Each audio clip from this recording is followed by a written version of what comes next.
A ver, doctores, ¿dónde está la pasante? Que no me deja abrir la presentación. ¿Ustedes ven la presentación, doctores? ¿Los que están en línea? No, no se ve. A ver, denme un segundito.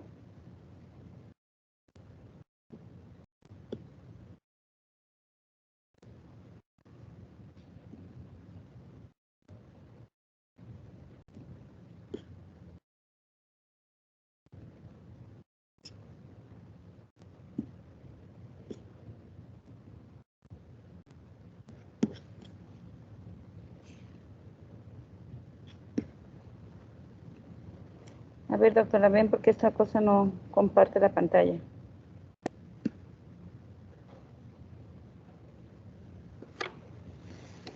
A ver, dale compartir. Un momentito, doctores.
¿Qué es lo que no puede?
Y acá para la cámara. ¿Pero dónde está la pantalla compartida, doctora?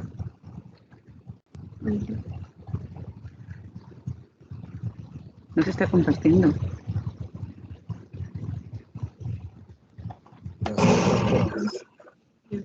¿Ya? En la anterior no se veía. ¿Me escuchan con este? Sí, ya se ve muy bien. Conéctame ese, ya está. Bueno, a ver, una disculpa porque aquí no sé qué pasa. Primero no me podía conectar y ahora no quería abrir el archivo. Bueno, vamos a ver diarrea aguda. ¿Qué vas a hacer, doctor? Puede editarlo.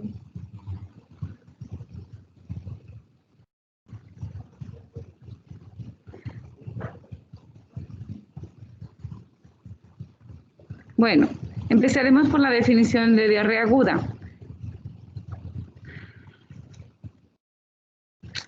A ver, no me dejes dar la clase.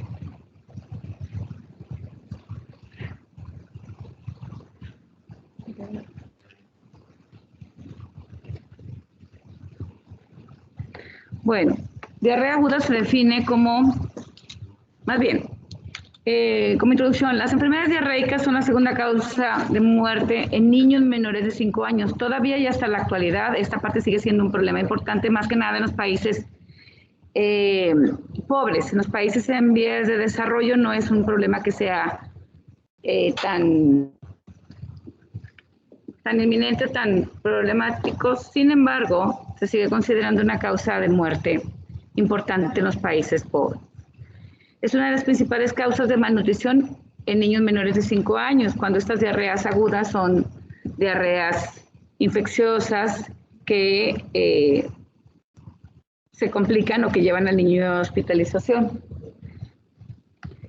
Vamos a empezar por definir dos términos importantes, que es diarrea aguda y diarrea crónica. Por definición, diarrea solamente es la disminución en la consistencia de la evacuación o bien el aumento de frecuencia de las mismas dependiendo la edad del paciente. Esto es muy importante que lo aclaremos porque en pediatría la frecuencia de las evacuaciones es variable dependiendo la edad del niño. Diarrea aguda se define como disminución en la frecuencia o disminución en la consistencia o aumento en la frecuencia que dura menos de 15 días o menos de 2 semanas, mientras que diarrea crónica es la que dura más de 2 semanas. ¿Sí? Hay múltiples causas para una y otra, pero la que concierne a esta clase son las causas de diarrea aguda. Nuevamente, en la definición ustedes pueden encontrar múltiples definiciones dependiendo a quién lean, pero todas coinciden en que es una disminución en la consistencia, es decir, un aumento en el contenido líquido de las mismas, un aumento del volumen y a la vez un aumento en la frecuencia que va a variar dependiendo la edad del paciente y que dura menos de 14 días.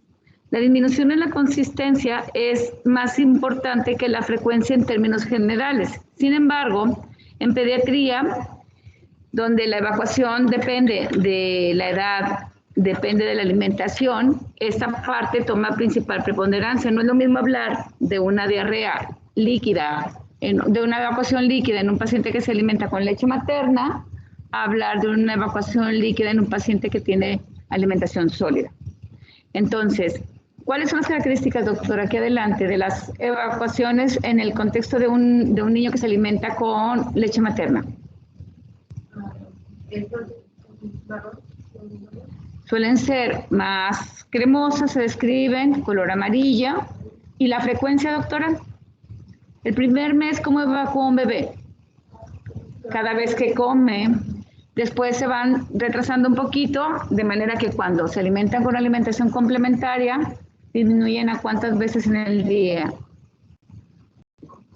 4 más o menos en promedio, 3 o 4, y siguen siendo unas evacuaciones que por frecuencia cualquiera diría que es una diarrea. Sin embargo, por la edad del niño, esto es todavía considerado normal. De acuerdo a la definición de la OMS, la diarrea se define como más de 3 evacuaciones más de 3 evacuaciones en 24 horas por término general, independientemente de la edad del paciente, y con una consistencia disminuida, o al menos con presencia de uno o más de los elementos que nos van a indicar una etiología, como es pus, sangre o moco. En pediatría, como les mencionaba, el aumento de volumen, la disminución de la consistencia, el aumento en la frecuencia tiene que ser considerada para definir diarrea en el niño.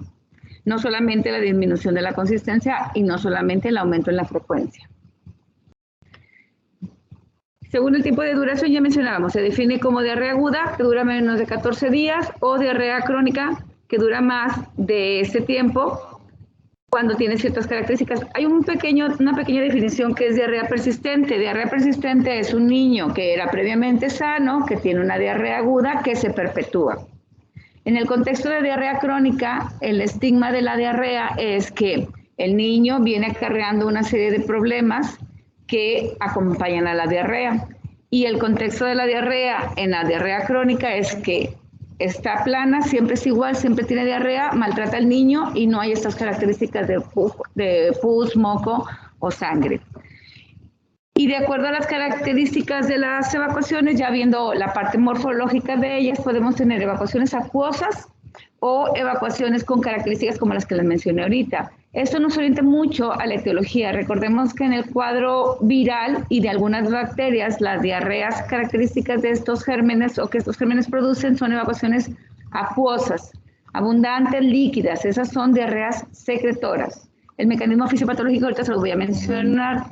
Y en el otro extremo están las evacuaciones con moco, con sangre o con pus, que estas son propias de los microorganismos que invaden la mucosa y por lo tanto producen estas características y generalmente, o la mayoría de ellas, son bacterianas, aunque algunos de ellos pueden ser parasitarios.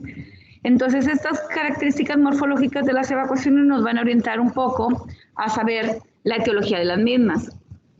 Hablando de la fisiopatología, les mencionaba que hay 2 o 3 mecanismos involucrados en la aparición de las características de estas diarreas. La primera de ellas es lo que mencionaba. Cuando son diarreas provocadas por virus o por algunas bacterias como las E. coli, estas evacuaciones acuosas se generan a través de un mecanismo en la mucosa intestinal por unos transportadores y unos canales que están ahí, que trabajan a través de AMP cíclico. Entonces, esos canales permiten la salida de sales o el intercambio de sales a nivel del intestino. Cuando estos virus o estas bacterias afectan esos canales se abren y están como paso abierto. Entonces, la pérdida de electrolitos y de agua acompañando en el transporte o en el intercambio de estos electrolitos dan características de evacuaciones acuosas, líquidas, y son las que generalmente deshidratan al paciente, como es el caso de rotavirus, norovirus, y algunos otros virus. También es el caso, por ejemplo, de la E. coli toxigénica o en ocasiones del Cryptosporidium, que es un protozoario. Entonces, esas diarreas secretoras nos van a deshidratar al paciente. El otro mecanismo involucra la adhesión a la superficie o el daño en el epitelio, que estas son más propias de las bacterias, y que esto involucra el barrimiento del borde en cepillo y obviamente la afectación de la mucosa cuando es a nivel colónico. Entonces ahí se van acompañadas de malabsorción de azúcares, puede haber moco presente y puede haber un fenómeno de evacuación osmótica por el contacto y la no digestión de los alimentos a ese nivel. Y el otro mecanismo es a través de la invasión, lo que ya mencionábamos. Cuando invaden la mucosa, la submucosa, y en ocasiones pueden inclusive darnos cuadros a nivel de las placas de Peyer que pueden simular cuadros de abdomen agudo, como es el caso de las salmonella. En ese contexto, las características de las evacuaciones nos van a orientar un poco y el cuadro clínico nos va a orientar otro poco. Entonces, tenemos que, de los mecanismos patogénicos que mencionábamos, está la producción de enterotoxinas como la E. coli, la enteroinvasión cuando entran en la mucosa, las que solamente son a través de la proliferación celular y el daño al epitelio, como es en el caso de algunas bacterias, y cuando es el daño directo a la mucosa, como en el caso de los virus. La mayoría de los casos de diarrea son autolimitados. Con sin y a pesar de lo que hagamos, van a terminar resolviéndose. La única situación por la que tenemos que saber cómo se manejan en el contexto general es porque algunas de estas nos van a dar algunas complicaciones de camino y si no las sabemos identificar, puede el paciente problemarse e inclusive ir a parar al hospital. Entonces, hablando de los cuadros virales, generalmente las diarreas de los cuadros virales ya mencionamos que es secretora, abundante, líquida. Entonces, ¿cuál es la principal complicación de un cuadro diarreico viral? La deshidratación y la pérdida de electrolitos. Entonces, la mayoría de los casos son leves, pero hay que considerar que estos cuadros que producen ese tipo de diarreas van a darnos como complicaciones la deshidratación o la alteración electrolítica, que son las causas de por qué el paciente suele ir a hospital. Entonces, es importante saber manejar estos cuadros para prevenir estas complicaciones. Y cuando son de origen bacteriano, generalmente el cortejo de síntomas es más variado. Si les digo que las bacterias pueden tener efecto invasor, entonces, ¿cuáles son las manifestaciones más importantes? Fiebre, mal estado general y las características de la evacuación con moco, pus o sangre.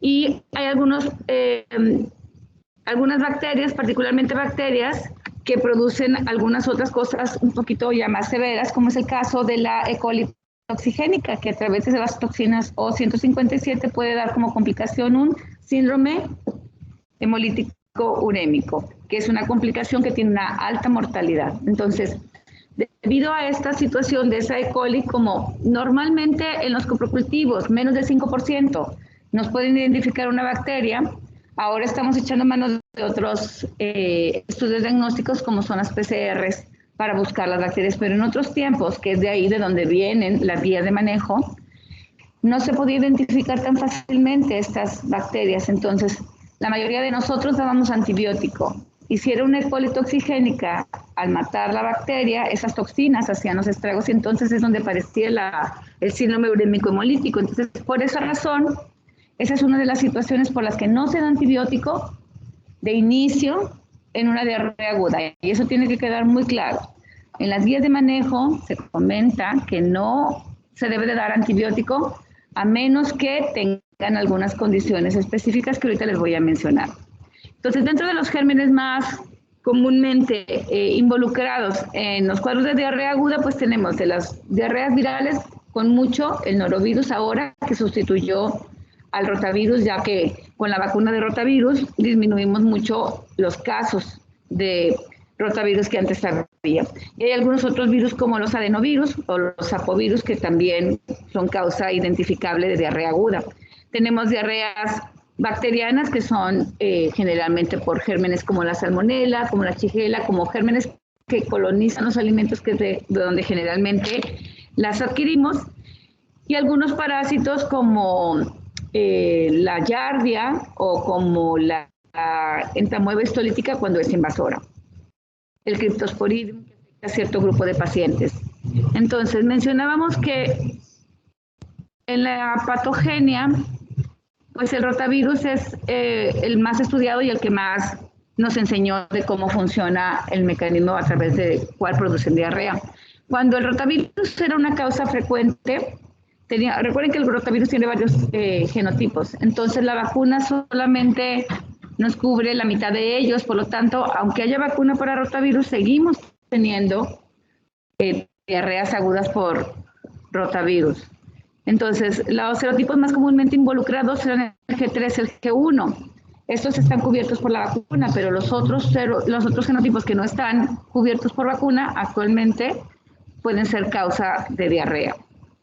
Nada más por un poco de historia, fue descubierto en 1973 y rota significa rueda, que hace alusión a la forma o a la estructura del virus propiamente.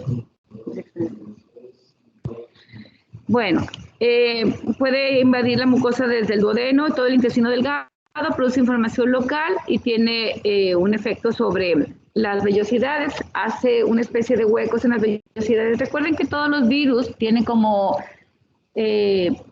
mecanismo intentar integrarse al núcleo de la célula para replicarse.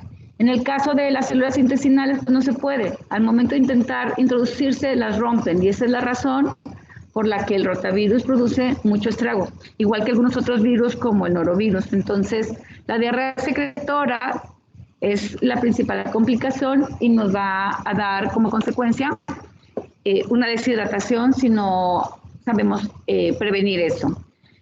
Dentro de las bacterias, las más cotidianas ya mencionaba, las E. coli, la salmonella, la shigella, el campylobacter. El vibrio cólera siempre lo van a leer en los libros porque en otros países el vibrio cólera es endémico. En nuestro país hace muchos años que no se tiene un caso de cólera. Sin embargo, siempre que lean diarrea aguda, aún en las guías de manejo, en las de práctica clínica de aquí, se menciona el vibrio cólera como una causa de diarrea secretora importante, que es de las bacterianas, la que produce la diarrea secretora más severa. Ustedes recuerden que en el vibrio cólera se describe evacuación en agua de arroz por las características que tiene. Y es el ejemplo vivo de lo que la diarrea secretora puede provocar. La vibrio cólera, cuando se instala, en cuestión de horas mata al paciente. Luego tenemos algunas otras bacterias que pueden producir daño a través de la interoinvasión, que también son algunas cepas de E. coli, y las que tienen proliferación intracelular, como la shigella, que en este caso son las que les digo que penetran mucosa y pueden provocar aparición de sangre y pus en la evacuación. Entonces, en este cuadro, para los que lo puedan ver, vemos de una descripción breve y rápida de las características de las bacterias según de las gastroenteritis agudas, dependiendo el agente causal. Virales generalmente son de niños pequeños, aunque no es exclusivo de ellos. Y por la característica del rotavirus, que era en otoño, se describe que pueden ser de etapa de primavera, de otoño, invierno y un poco primavera. Y generalmente hay una diarrea acompañada de vómitos, puede haber fiebre de no grado alto, es decir, los virus no nos dan esas fiebres de 39 grados que suelen acompañar más al cuadro bacteriano. El cuadro bacteriano generalmente nos pone muy tóxicos al paciente con mucho síntoma: cólico abdominal, calambre, pujo, tenesmo, distensión, fiebres a 39 grados. Y los parasitarios, que generalmente, como son intraluminales, salvo la entamoeba histolítica, la mayor parte de estos dan síntomas digestivos y menos síntomas sistémicos. En cambio, la entamoeba histolítica, cuando es invasora, puede dar fiebre y puede simular cualquier fenómeno diarreico de origen bacteriano. Entonces, solo por mencionarles las cepas más comunes que ya les dije: la E. coli enteropatógena, la enteroinvasiva, la toxigénica o enterohemorrágica, que es la que nos da el síndrome urémico hemolítico. Estas ocupan hasta el 25% de las causas bacterianas de diarrea, y el mecanismo pues ya se los expliqué. La shigella, de la cual la Shigella dysentery y la flexneri son las más comunes. Una es más virulenta que otra y el efecto es invasión local, destruyendo ahí el enterocito y invadiendo y produciendo la aparición de sangre y moco en la evacuación. Algunos otros, como los que ya mencioné: salmonella, yersinia, clostridium, inclusive en pacientes inmunocomprometidos. Algunos parásitos, como la entamoeba histolítica, que ya mencionaba, que cuando es invasora puede producir evacuaciones con moco y sangre y simular cualquier cuadro bacteriano. Y la Yardia lambda, que generalmente coloniza el tracto digestivo superior, particularmente duodeno, y que produce una diarrea que, más que una diarrea como tal, es una descomposición, una disminución en la consistencia, un aumento en la frecuencia sin llegar a ser evacuación acuosa. Y esta sí nos puede producir algún síndrome de mala absorción, porque cuando es muy abundante y la infestación es muy importante a nivel de duodeno, interfiere con la digestión y podemos tener un síndrome malabsortivo asociado. El mecanismo de transmisión siempre es a través de alimento contaminado o por un mal aseo. El ciclo ano-mano-boca sigue siendo la causa más común de adquisición de estos gérmenes que producen esta diarrea. Y obviamente estas cosas han cambiado un poco. Anteriormente había la situación de comprar aguas frescas o los famosos yukis en la calle, y esas eran una fuente importante de contaminación. Actualmente eso está un poquito más controlado, entonces esa causa sigue estando como una de las más importantes, pero ahora se asocia con otro tipo de alimentos también contaminados, particularmente aquellos alimentos que se congelan y luego se descongelan, muchas veces pueden ser portadores de salmonela, particularmente el pollo. Ustedes ya han escuchado de los brotes que hay, por ejemplo, en las fiestas donde se hacen comida. Entonces, este tipo de bacterias coloniza este tipo de alimentos, entonces hay que tener cuidado con esto. Aunque sean alimentos preparados en casa, muchas veces pueden estar colonizados, particularmente los congelados. Algunos factores que pueden contribuir a que las diarreas sean un poquito más severas, pues está principalmente las causas que condicionan el uso de antibióticos y que son particularmente niños desnutridos o niños con enfermedades subyacentes. Dentro del tratamiento les mencioné hace un rato que de primera instancia no se debe de dar tratamiento antibiótico, aunque las características del cuadro clínico nos digan que es una diarrea de origen bacteriano. Las únicas condiciones para dar tratamiento antibiótico son una mala evolución de esta diarrea que estamos tratando, que sospechamos que es bacteriana, pero que de principio no estaba tan mal y empieza a perpetuarse o a tener complicaciones. A esa le tenemos que dar antibiótico, ¿sí? Los pacientes desnutridos, de todas reciben antibiótico desde el inicio por el riesgo de complicación. Y de acuerdo a las características, la única diarrea de origen o de sospecha bacteriana que se permite darle antibiótico desde el principio es aquella que se acompaña de pus o de crisis convulsivas, porque en ese caso eso es muy orientativo a una chigelosis, y esas son de las únicas que se tratan con antibióticos desde el principio. Entonces hay cosas muy importantes que considerar. Recuerden que los niños alimentados con leche materna tienen un efecto protector por esa IgA que tiene la leche materna, las lisocimas, la ferritina y todas esas cosas que son sustancias bactericidas. Sin embargo, no están exentos, pero esta es una de las recomendaciones con más calidad, y es que el niño que se alimenta con leche materna, si tiene diarrea, no se le quita la leche materna bajo ninguna circunstancia. ¿Okay? En el diagnóstico, anteriormente podíamos usar múltiples cosas que vienen en el laboratorio para hacer diagnóstico, particularmente siempre enviamos coprocultivos.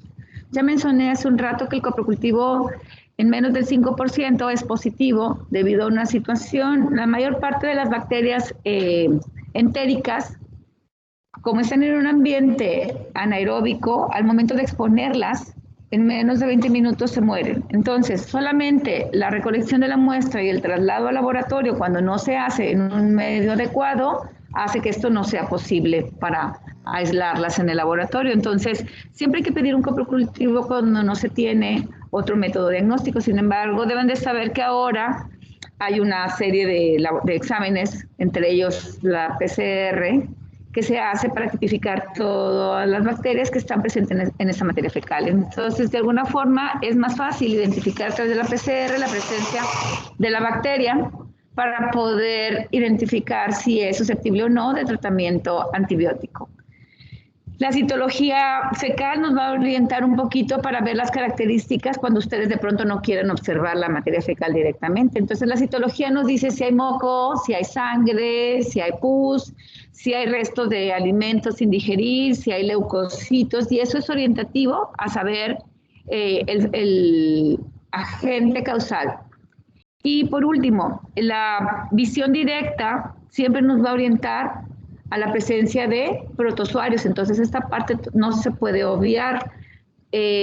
Como otro dato importante, deben de saber que cuando hay una evacuación con moco y sangre, no siempre son amibas, pero cuando se detecta una amiba en un estudio en fresco, la única indicación de dar antibiótico para esa amiba es cuando esa amiba tiene características de que es invasora. O sea, no por tener moco y sangre y estar presente es una indicación de dar tratamiento dirigido. Cuando se hace la identificación de una amiba, tenemos que ver eritrofagia, es decir, eritrocitos en el interior para confirmar que esa es el germen o esa amiba es el agente causal de esa disentería y solo así dar tratamiento dirigido. De otra manera, acuérdense que las amibas son nuestras amigas, ahora es un estatus. Los que no comen en la calle o los que no comemos fuera de la casa no tenemos amibas. Y no siempre hay que erradicarlas porque si seguimos haciendo esta dinámica de comida, vamos a seguir teniendo amibas, entonces no vamos a estar tomando antibiótico todo el tiempo. Esta parte hay que considerarla siempre.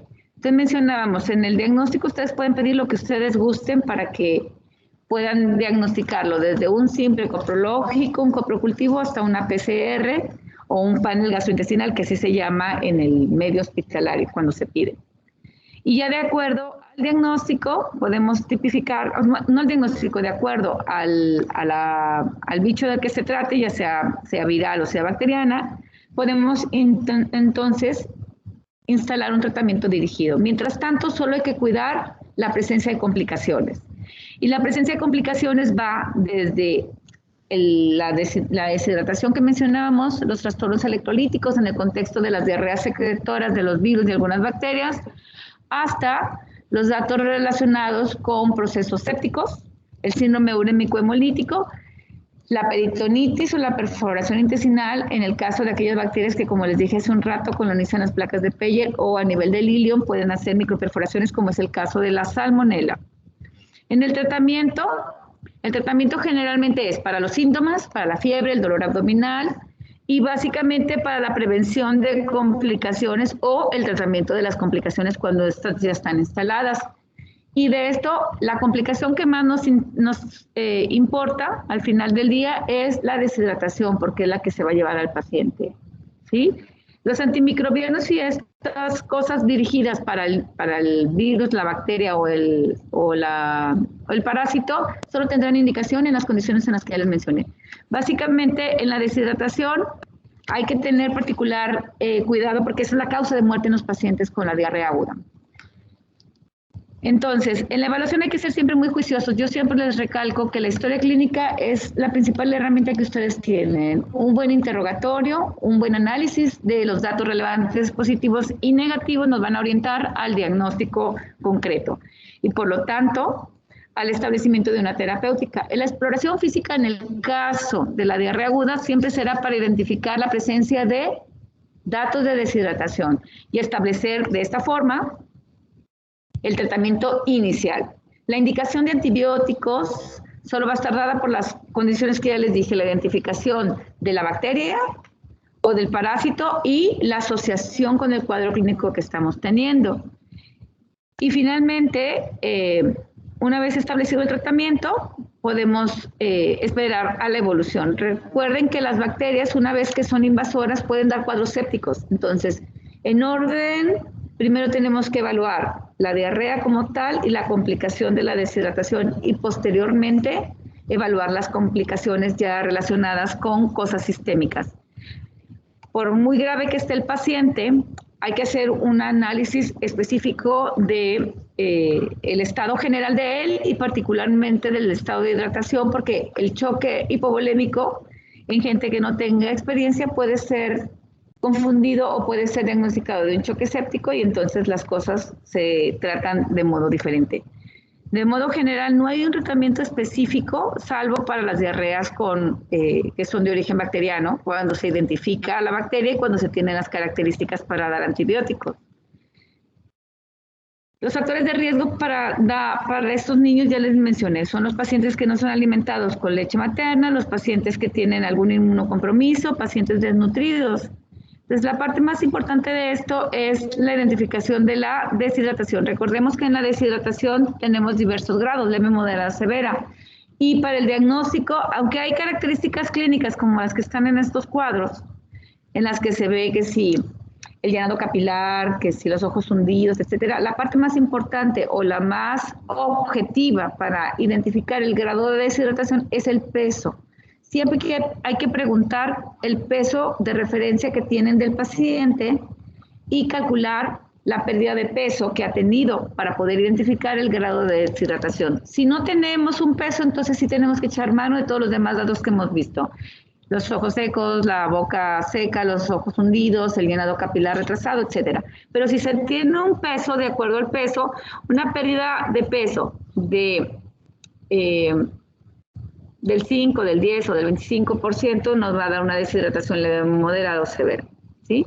Entonces, una vez que establezcamos el diagnóstico de deshidratación, ahora sí, tratamos la deshidratación y posteriormente tratamos la complicación que pueda aparecer. Entonces, ese es un algoritmo muy sencillo de manejo de acuerdo a la deshidratación. Ya saben que sin deshidratación hay que prevenir con plan de hidratación A.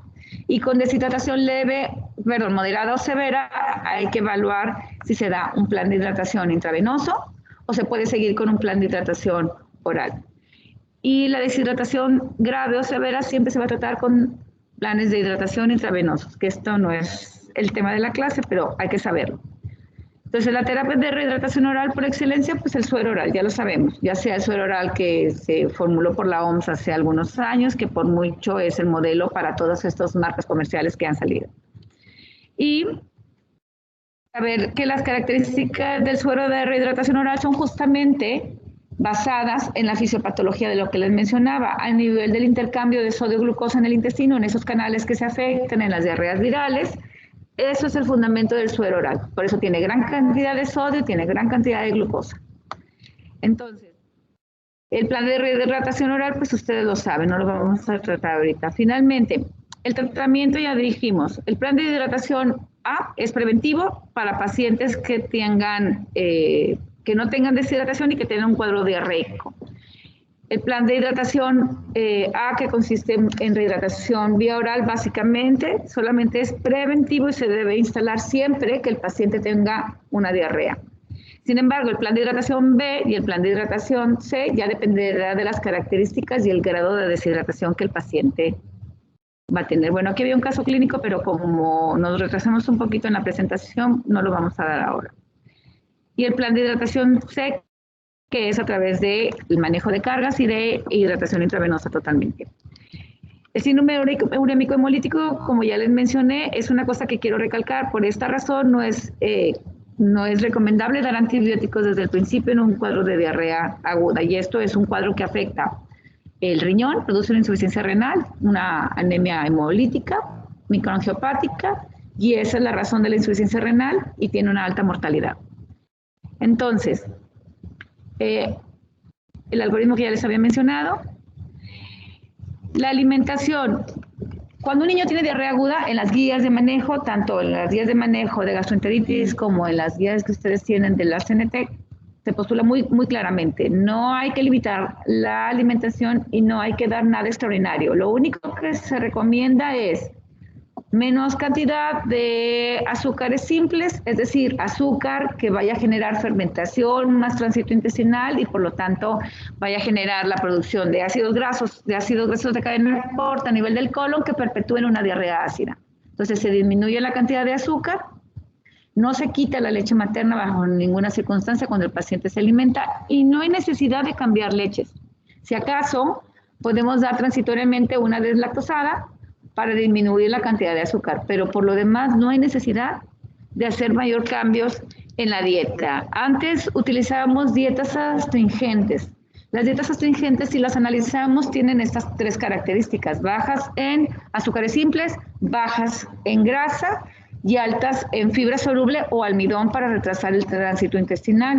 Entonces, basándonos en eso, es no jugos, no alimentos con alto contenido de azúcar, bajo contenido de grasa porque el tránsito intestinal va a perpetuar una cetorrea y fibra soluble o almidón para retrasar el tránsito intestinal.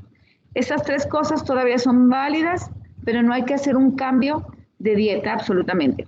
Y los antibióticos que ya mencionábamos, dirigidos cuando se tiene tipificada la bacteria y se tienen las características para dar antibiótico. Pacientes inmunosuprimidos, pacientes enfermos crónicos, pacientes desnutridos. Básicamente, o una mala evolución de una diarrea con un paciente tóxico o que se te está complicando. Y el antibiótico dirigido, pues, es dependiendo la especie bacteriana, el antibiótico que se va a recomendar. Por último, mencionar el síndrome postenterítico. El síndrome postenterítico es un síndrome que aparece como una complicación de una diarrea aguda. Ese síndrome postenterítico es justamente lo que les he mencionado. Es un intestino que se lastimó, un barrimiento del borde en cepillo, un barrimiento de la flora intestinal por una diarrea severa. Posterior a esto, se perpetúa la diarrea por estas características que les mencioné. Por lo tanto, el tratamiento o el diagnóstico del síndrome postenterítico justamente es: después de que termina el cuadro de diarrea aguda, el paciente se perpetúa en diarrea.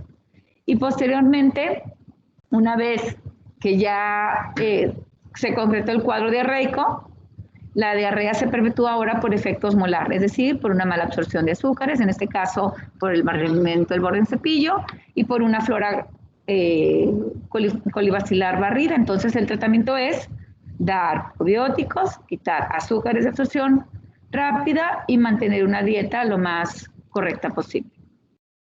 ¿Dudas o preguntas? ¿Dudas o preguntas de los que están en la clase, doctores?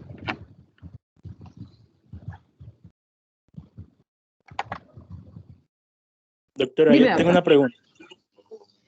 A ver, dime, doctor. ¿Quién, yo? ¿O hay otro compañero? Tú, dime. No, dime. Dime, hijo. Comentó sobre el uso de antibióticos para un caso de diarrea que no llega a mejorar. Sí.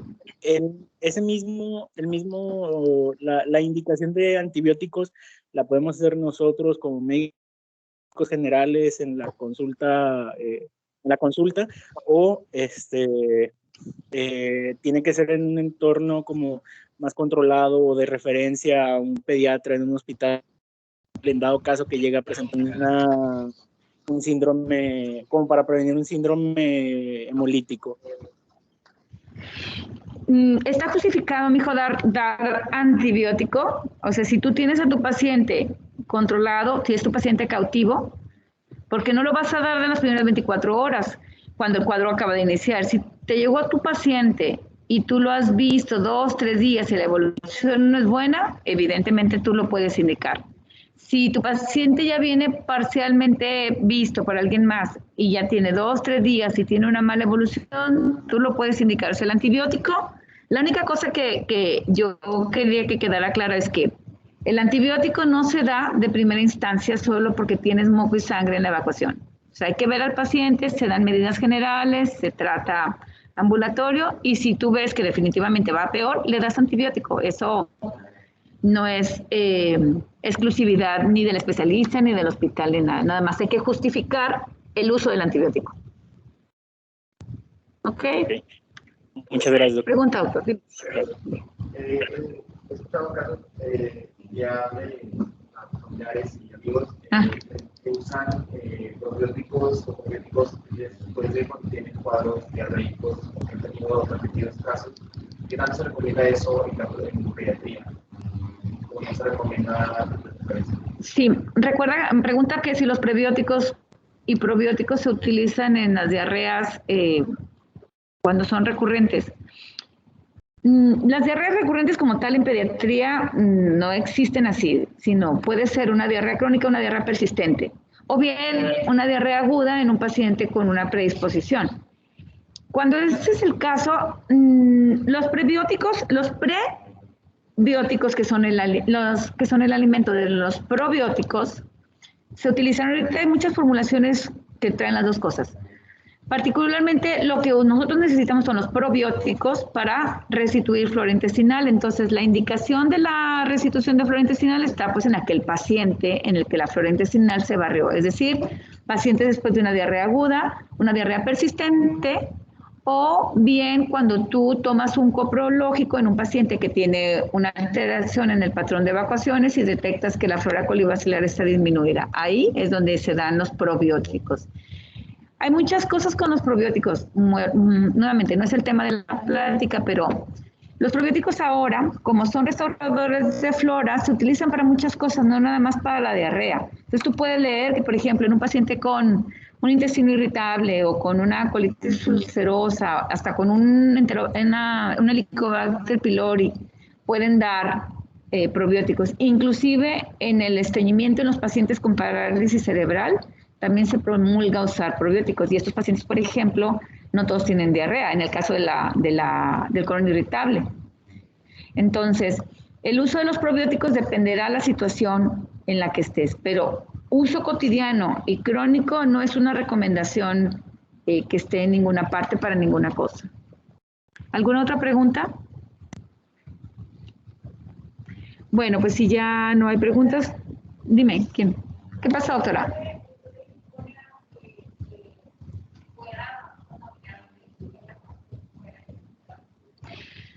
No es por el manipuleo, doctora.